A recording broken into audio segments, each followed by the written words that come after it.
Hello, I'm Matteo Boyle with Realear.com, and this screencast we are going to look quickly at an overview of the Guitar Harmony Ear Training app.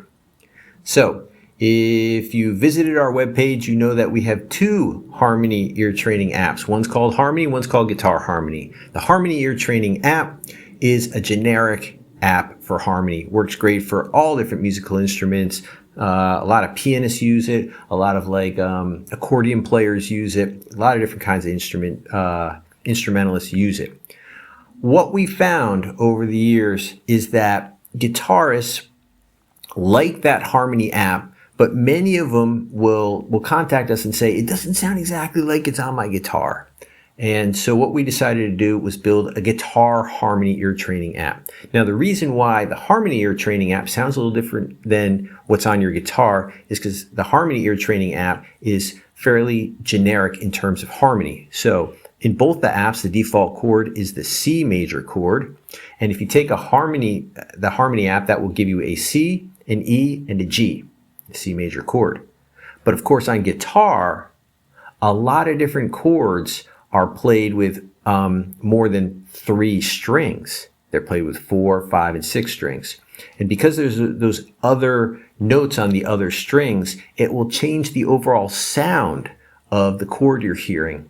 And it just sounds a little bit, I think it's easier for beginning guitarists to play, to develop their harmony ear training. In other words, to hear chords and play it back when they're hearing exactly what it sounds like on their guitar.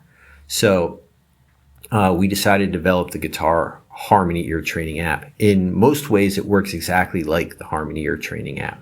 So all of our ear training apps are based on call and response. So you choose the musical variables you want to work on, and then the app will then generate random musical phrases based on your choices. So you're always working on exactly what you want to work on, but at the same time, you can't second guess or anticipate what you're going to hear because each phrase is random, but based on your choices. Good.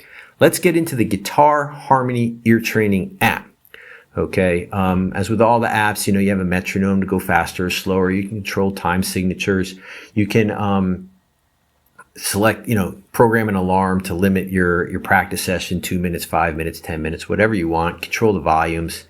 The ostinato simply is a kind of a repeating drone that you can program to go on while you're playing and listening to your chords. It can be useful. Some people like it a lot. Other people never touch it. So it's just part of the tool that you can use and experiment with. But let's get into the meat and potatoes, the main central idea of the app. And that's contained in this section that's called Chords. Okay, as you can see, we only have, by default, these are the default settings. We only have one chord selected. That's the C major chord. So if we were to play the app, we would hear, because we have this quarter note here, we would have 4 C major chords. So it'd just be C major, C major, C major, C major, and then you would repeat, repeat, repeat, repeat. Okay, but we're going to do something at least a little bit more complex. We're going to add a second chord. Okay, so now what we'll be able to do is we'll be hearing 2 chords chosen randomly, and we will have to repeat what we hear. Let's take a listen. Your turn. New phrase. Your turn. New phrase. Your turn. Okay, so that's call and response dictations in a nutshell. Now, let's talk a little bit more in depth about the design of this app, because there's one very crucial aspect we haven't covered yet. We designed this app especially for beginning and intermediate guitarists and people who want to get to even a professional level in many guitar styles, but not in all guitar styles. We also wanted to keep things a little bit simple. So what we decided to do is we decided to use the open chords, the easy to play open chords on a guitar, as well as the F shape and the B shape the first bar chords that beginners or like advanced beginners would learn. So all the chords that are available here are either open position chords that are easy to play, or they're easy to play chords with the F shape or with the B shape. And you'll see not all chords have the same options available to them, because that is the defining characteristic of how we develop the app. It's the easy to play open chords plus easy to play Fs and Bs. You can go and be a professional musician. There's a lot of hit songs that have been written in a lot of different styles of music that have very simple chord progressions that you can play in open positions on your guitar. So what we're doing here is we're creating a tool that's especially useful and easy to use for beginning and intermediate guitarists, as well as people who are going to be playing up to a professional level in many different styles of music, but not in all styles of music. Jazz guitarists, for example, will find that there are a lot of different jazz chords that are not in this app.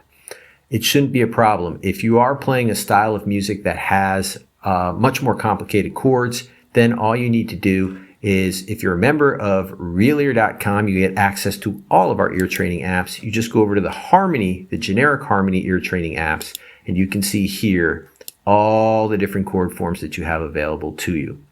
Okay, but I've been playing music professionally for a long time, many years, 25, 30 years, and I've probably never played a major seventh with an 11th, minor seventh, flat five, probably not in my life. So what we wanted to do is we wanted to keep things simple enough that people wouldn't get overwhelmed with too much choice.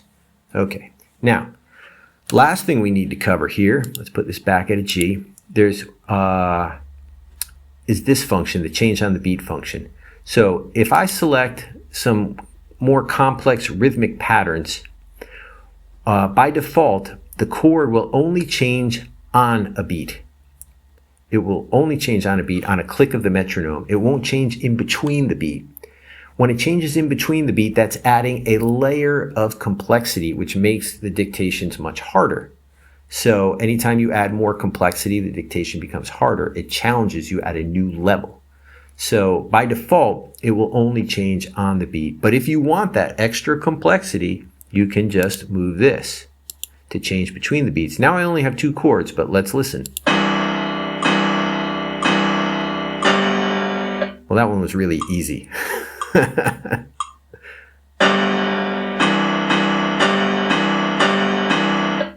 That was fairly easy too.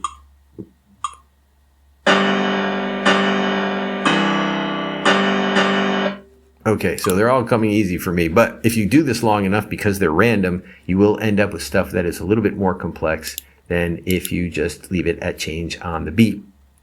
Finally, I want to leave you with a few thoughts about how you should be using the app if you're a beginner, or if you're an intermediate, or if you're even a more advanced player. So beginners, you'll probably be learning just a couple chords at the beginning of your guitar learning journey, and just put the chords here that you're working on. C and G is a typical combination for beginners. I would go to the metronome and I would slow this down. That will allow you to work on the mechanics of changing between the C and the G chord. Because when you're working with this tool, you're working on a lot of different skills. Some of them you may take for granted, but they are all crucial. One is establishing and maintaining a steady rhythm. Also, learning to come in and play when you're supposed to and stop playing when you're supposed to, which is crucial for band work when you're playing in bands. And then also you're working on the mechanics of changing chords and making sure that your finger placement leaves you with a clean sound. Also with your picking hand or with your strumming hand, or if you're finger picking, that all the sounds are clean and you're not getting any buzzing noises because your finger position is interfering with that clean sound. So you're working on a lot of different things, as well as perceiving the difference between the different chord forms and then playing those different chord forms, which is the ear training, pure ear training part of the tool. So you're doing a lot of different stuff, and you should just work on all those different aspects And that's great. And that's how you solidify being a beginner and move on to more advanced beginner and intermediate work. Now, as you progress, what you want to do is you want to add a third chord. You might want to add your F chord. That would be pretty advanced. But let's use a minor chord, right? And then you'd work on this combination. Okay, and that would be very good for your ear. And so you can work on different chords. But for intermediate players, you'll probably find yourself also using this app in a different way, and that would be working on different variations of the same chord. So keep that in mind. This will help you distinguish between a major and a seventh chord. Very good way to use the app as well. So those are some basic strategies to get you going, and I wish you luck. But beyond that, I wish you motivation. You know, these are tools, and they're awesome tools to help you go further faster, but you will get the benefits from those tools by using them every day. Try it for 5 minutes a day at the beginning of your practice workout. Move up to 10 minutes a day. You don't really need to do more than 10 minutes a day. 15, 20, that's all great too, depending on how far you want to go and how fast. But with 10 minutes a day, you'll be cooking. And you'll really be working on your ear and your guitar skills. And I wish you luck. Stay in touch. And good luck with that.